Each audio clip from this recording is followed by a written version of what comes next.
In the bustling city of Manila, capital of the Philippines, the morning sun bathed the busy streets with a characteristic golden glow. Among the skyscrapers and historic buildings that told the rich history of the country, Manny Pacquiao walked discreetly, wearing simple clothes that contrasted with his worldwide fame. His face, known to millions, was partially covered by a dark cap and sunglasses, a modest attempt to maintain some privacy while walking the streets of his beloved homeland. The typical humid heat of the region caused small beads of sweat to form on his forehead as he observed the movement of the city. Street vendors offered tropical fruits like mango, durian, and rambutan, while the aroma of adobo and sinigang hung in the air, mingling with the constant buzz of conversations in Tagalog and English. Manila had always held a special place in Manny's heart, a constant reminder of his humble origins and the long journey that transformed him into a national legend. After a series of morning commitments, Manny decided to make a stop at a small, convenience store in the Quiapo district to buy water. The establishment, called Bagong Pagasa, New Hope, was one of those unpretentious places that served the local community without the shine of major commercial chains. Its facade, worn by time and tropical climate, contrasted with the well-organized interior, where basic products were carefully arranged on wooden shelves. The bell rang softly when Manny pushed the glass door and entered the air-conditioned environment, a welcome relief against the suffocating heat outside. Only a few customers wandered through the narrow aisles, an elderly lady examining packages of rice and a student flipping through magazines in the periodicals section. The relative silence was interrupted only by the constant hum of the old air conditioner, struggling to keep the environment cool. As he headed toward the beverage section at the back of the store, Manny's experienced eyes, trained by years of observation in the ring, caught something unusual happening at the main counter. His attention was immediately drawn to the tense interaction unfolding, a scene that didn't match the tranquil atmosphere of the small establishment. At the main counter of the Bagong Pagasa store, a young Filipino employee named Isabelo Macaraeg, just 22 years old, faced a visibly embarrassing situation. With delicate features revealing his partly Chinese ancestry, common in the Philippines, Isabelo kept his shoulders hunched while a burly man gesticulated frantically before him. The employee's green uniform, with the store name embroidered on the pocket, seemed too big for his thin body, accentuating his vulnerable appearance.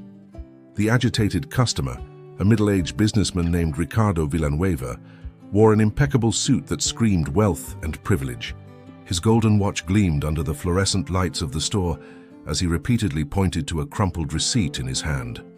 Ricardo's face was contorted in an expression of disdain, the veins in his neck bulging as he demanded a refund for a product that had clearly been used.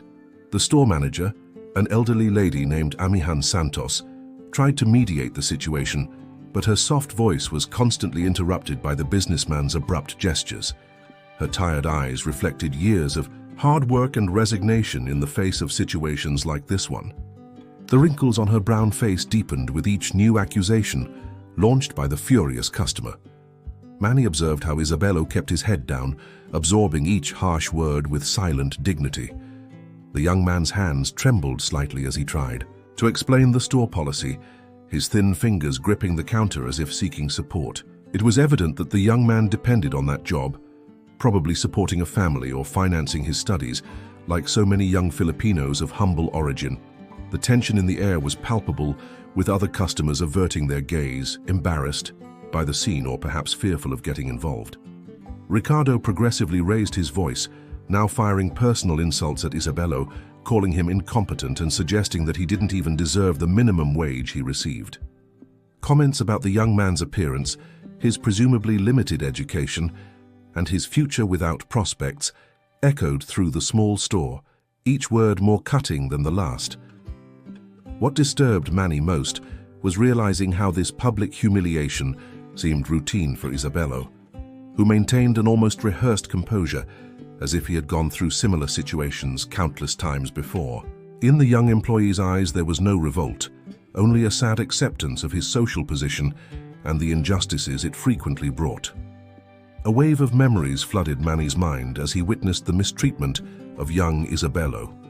Images of his own youth in General Santos City, when he sold cigarettes on dusty streets to help his family survive, crossed his thoughts like vivid flashes of a not-so-distant past. He too had experienced the bitter taste of public humiliation, of veiled and explicit prejudice, of the looks that diminished his humanity at every corner.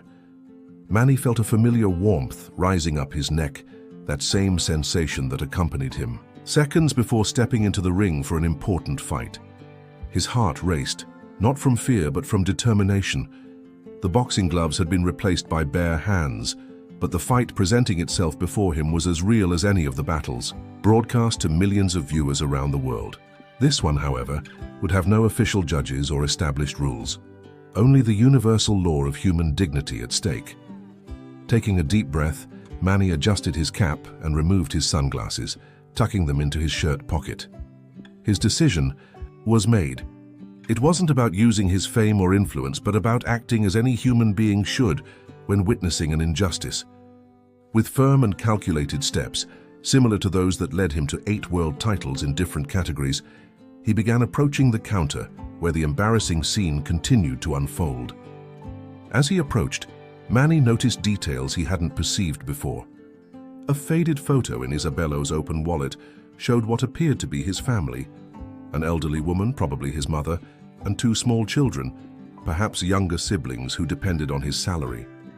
On manager Amihan's badge, a discreet sticker with the image of the University of the Philippines suggested that she might have had educational dreams interrupted by financial necessities.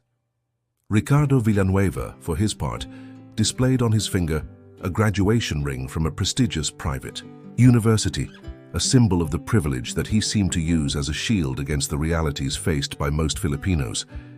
His latest generation cell phone lay on the counter, displaying the wallpaper of a luxurious yacht, a glaring dissonance with the simplicity of the small convenience store. A few steps away, Manny hesitated briefly, not out of fear or uncertainty, but to organize his thoughts. His intervention needed to be precise and effective, like the strikes that made him legendary. This wouldn't be a fight of fists, but of principles. It wouldn't be a demonstration of physical strength, but of moral strength. With this clarity of purpose, Manny Pacquiao took the final steps toward the conflict, determined to change the course of that unfair interaction. Time seemed to slow down when Manny positioned himself calmly beside Isabelo, his presence initially unnoticed by the furious Ricardo Villanueva, who continued his speech loaded with arrogance. With a smooth movement, Manny placed a comforting hand on the young employee's shoulder, a simple but powerful gesture that made Isabelo raise his eyes, confused by the sudden demonstration of solidarity. Recognition in Amihan's eyes was instantaneous, that expression of surprise and disbelief that Manny had witnessed countless times throughout his public career. The manager covered her mouth with trembling hands, her tired eyes now wide open at the unexpected presence of one of the most emblematic figures of the Philippines in her humble store. Ricardo interrupted his diatribe mid-sentence when he noticed the change in atmosphere. Turning to face the new participant in the scene, his eyebrows rose in a perfect arc of surprise. The expression on his face quickly transitioned from indignation to incredulity, and then to astonished recognition. The businessman opened and closed his mouth several times, the words previously so abundant now completely absent. With calm and deliberate movements, Manny picked up the product in dispute, a small portable fan visibly used and damaged, and examined it carefully. His fingers, which had conquered belts and international glory, now handled the cheap object with the same attention he would dedicate to $1 million contract. Without rush or ostentation, he removed his wallet from his back pocket and extracted a few bills, placing them on the counter, much more than the value of the fan. The silence in the store was absolute. The few customers who pretended not to pay attention now openly observed, some discreetly pointing their cell phones to record the surreal moment. An elderly lady nearby made the sign of the cross, as if witnessing a miracle in broad daylight.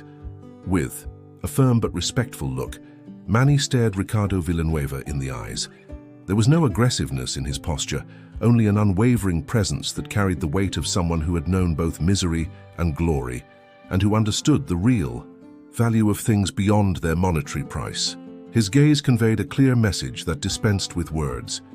Isabello's dignity was not for sale, and respect was not a privilege of the wealthy, but a right of all, regardless of their social position.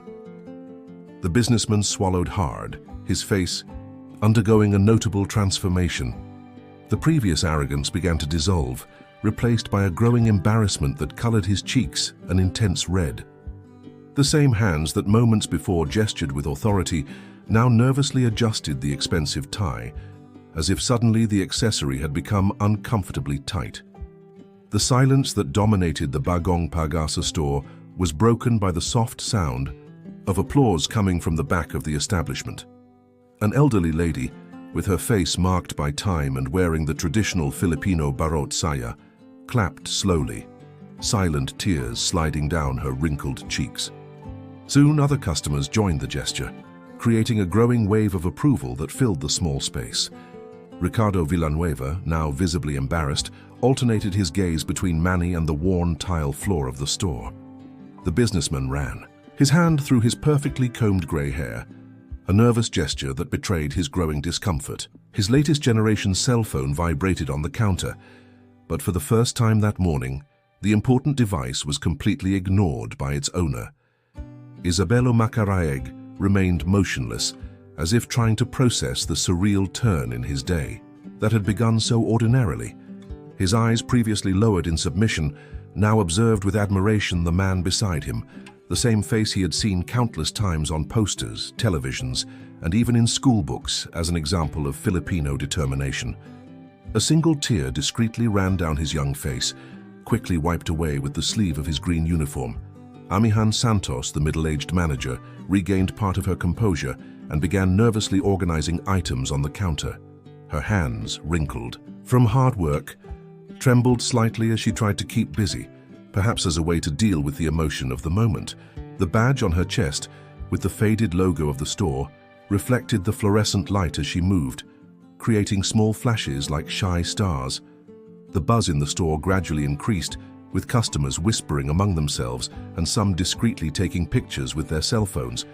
A group of high school students, wearing the characteristic uniforms of Filipino schools, had recently entered and now observed the scene with wide eyes, immediately recognizing the national idol. A girl among them firmly held a notebook with Manny's image on the cover, an almost poetic coincidence. Ricardo finally seemed to regain some capacity for reaction. His face, previously contorted by anger, now displayed a complex expression where shame and admiration mixed in equal proportions. With hesitant movements, he collected his crumpled receipt and expensive cell phone, storing them in the inside pocket of his imported suit.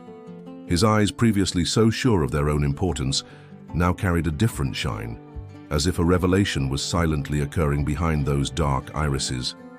Manny remained calm, his presence filling the environment not with intimidation, but with a silent moral authority that spoke louder than any elaborate speech could. The champion who had faced the most fearsome fighters in the world was now there, in a small convenience store in Quiapo, fighting a different battle, but equally significant. Ricardo Villanueva's face began to show visible signs of a profound inner transformation. The hard lines of arrogance that marked his expression moments before now gave way to traces of reflection and awareness. His eyes, previously narrowed by disdain, now widened as if he were seeing the world around him for the first time. The successful businessman seemed to be having a rare moment of existential clarity right there, under the fluorescent lights of an ordinary convenience store. With hesitant movements, Ricardo adjusted his posture, straightening his shoulders, not in a demonstration of superiority, but like someone preparing to carry a new type of responsibility. His hands, which before gestured with presumptuous authority, now moved with an unknown delicacy, as if they had discovered their own capacity for gentleness. The transformation was subtle, but undeniable to all present. Isabello observed the change, with a mixture of fascination and disbelief. The young employee, accustomed to absorbing daily abuses, with silent resignation, now witnessed something many would consider impossible: the spontaneous redemption of a privileged man in the face of a lesson in humility. A spark of hope illuminated his tired eyes, not just from the presence of his national idol, but from the possibility that people could really change, even if for a brief moment of moral lucidity. Amihan Santos, with the wisdom that only decades of observing human nature could provide, watched the scene with a small smile on her lips. The elderly manager had witnessed countless disputes between customers and employees over the years, but never such an unexpected and profound resolution as this one. Her wrinkled hands now rested on the counter, no longer agitated by nervousness, but serene like someone witnessing something truly significant. The customers in the store maintained a respectful distance, unconsciously forming a semicircle around the scene. A mother discreetly pointed to Manny, while whispering explanations in her small daughter's ear, probably transmitting a lesson that the child would remember for her entire life. An elderly gentleman, leaning on his bamboo cane, nodded in silent approval, his moist eyes reflecting memories of a lifetime. The Filipino midday light entered through the store windows, creating golden patterns on the floor and illuminating dust particles that danced in the air like silent witnesses to the moment. The ceiling fan rotated slowly above, moving the hot and humid air, creating a soft soundtrack for the transformation unfolding below. Ricardo finally took a step back, as if he were creating space not only physical, but metaphorical for a new understanding. His gaze, now genuinely repentant, wandered from Isabello's face to Amihan's, and finally rested on Manny Pacquiao. It was no longer the look of a fan recognizing a celebrity, but of a human being recognizing another in a rare moment of authenticity that transcended social barriers. The atmosphere in the Bagong Pagasa store had completely changed. What was previously an environment charged with tension now seemed enveloped by an almost sacred aura of reconciliation. The external sounds of busy Manila seemed distant, as if the small establishment had been temporarily transported to a dimension where only the essentially human mattered. Ricardo Villanueva breathed deeply, his shoulders rising and falling under the fine fabric of his Italian suit. With a surprisingly humble gesture, the businessman removed his genuine leather wallet and extracted a premium business card, embossed with his name and position as CEO of an important construction company. With visibly trembling fingers, he wrote something on the back of the card, his elegant initials forming what appeared to be a personal promise. The businessman then extended the card to Isabello, not throwing it on the counter as he might have done minutes before, but offering it respectfully with both hands, in a gesture that reflected traditional Filipino courtesy. His eyes, previously cold and calculating, now conveyed a vulnerability rarely exhibited by men in his position of power. The genuine remorse in his gaze was visible to all present. Isabello hesitated momentarily before accepting the card, his thin fingers still trembling slightly. The young man briefly examined what was written on the back before nodding with an almost imperceptible head movement. A subtle transformation occurred in his posture. His shoulders straightened a little, as if an invisible weight had been partially removed. It wasn't just the recognition of his dignity being restored, but also his faith in humanity. Amihan Santos observed the scene with watery eyes, her elderly hands now resting peacefully on the old cash register. The manager, who had witnessed countless disputes in her years of work, was now witnessing something truly rare, a moment of genuine human connection that transcended the social barriers so deeply rooted in Filipino society. The customers in the store maintained a respectful silence, as if they were in one of the famous barangay halls during an important community ceremony. An elderly lady murmured what seemed to be a prayer of thanks, her rosary beads moving silently between her wrinkled fingers. A group of young students observed attentively, absorbing a lesson that no schoolbook could provide with such eloquence. Manny Pacquiao remained beside Isabello, his presence a perfect blend of strength and gentleness. The world champion, who had faced the most fearsome opponents, was now witnessing a different victory, not in the illuminated rings of Las Vegas, but in a humble convenience store in Quiapo. His face displayed a slight smile, not of personal triumph, but of satisfaction at seeing human dignity prevail without the need for physical confrontation. Ricardo made one last gesture, surprising everyone. With a deliberate movement, he bent down and collected a small shopping bag that an elderly customer had dropped without noticing. Gently handing it to the lady, the businessman demonstrated that his transformation went beyond words. It was manifesting in concrete actions, however small they might be. News about what happened in the small Bagong Pagasa store spread rapidly through Manila in the following days, first as whispers between neighbors and then through social media. An amateur video captured by one of the students present went viral, accumulating millions of views in a few hours. It wasn't just Manny Pacquiao's presence that captivated viewers, but the visible transformation that his silent intervention had provoked. A week after the incident, Isabelo Macaraeg arrived for his shift at the store and found a surprise waiting for him. A formal envelope with the letterhead of Ricardo Villanueva's company contained a letter of recommendation and an offer for a paid internship program that would allow the young man to continue his interrupted studies in civil engineering.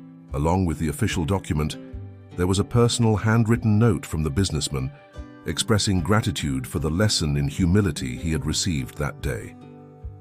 The Bagong Pagasa store experienced its own transformation. Customers began to appear not just for everyday purchases, but as a kind of pilgrimage to witness the place where a significant moment had occurred. Amihan Santos, with her pragmatic wisdom, took advantage of the establishment's new fame to implement a small section dedicated to Filipino artisanal products, helping local craftsmen find a market for their work. Ricardo Villanueva surprised everyone with significant changes in his business practices. His construction company, previously known only for luxury projects, initiated an affordable housing program in underprivileged areas of Manila. Economic journalists noted, intrigued, how the previously ruthless CEO now made a point of personally meeting each employee of his construction sites, regardless of their hierarchical position. On a particularly hot afternoon, about a month after the incident, Manny Pacquiao discreetly returned to the store. Wearing simple clothes and without prior announcement, he spent almost an hour quietly talking with Amihan and Isabelo. The few customers present observed with respect, maintaining a distance that allowed the conversation to flow naturally. Before leaving, Manny left a small package on the counter. Inside it, a pair of miniature autographed boxing gloves to be hung on the store wall, not as a symbol of combat, but as a reminder of the power of peaceful intervention. The story continued to reverberate far beyond the borders of Quiapo. In Filipino schools, teachers began using the incident as an example in civic education and moral values classes. A popular series of educational comics incorporated a version of the event, adapting it to teach children about respect and equality. The Filipino Senate itself, where Manny held a seat, saw the introduction of new legislation aimed at strengthening protections against harassment in the workplace. In the streets of Manila, street vendors sold T-shirts with the phrase, "Respect is a right, not a privilege," a quote attributed to Manny, although he had never pronounced these exact words during the incident. The message, however, perfectly captured the essence of what had happened on that ordinary morning that had become extraordinary.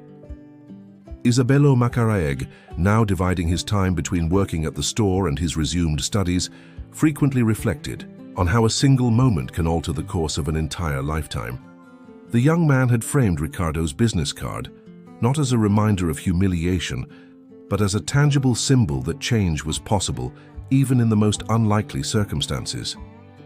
In his new university notebook, Isabelo had written a simple phrase. On the first page, Bagong Pagasa, New Hope, the name of the store that now carried a much deeper meaning for everyone involved. If you enjoyed this story, don't forget to leave your like and subscribe to our channel.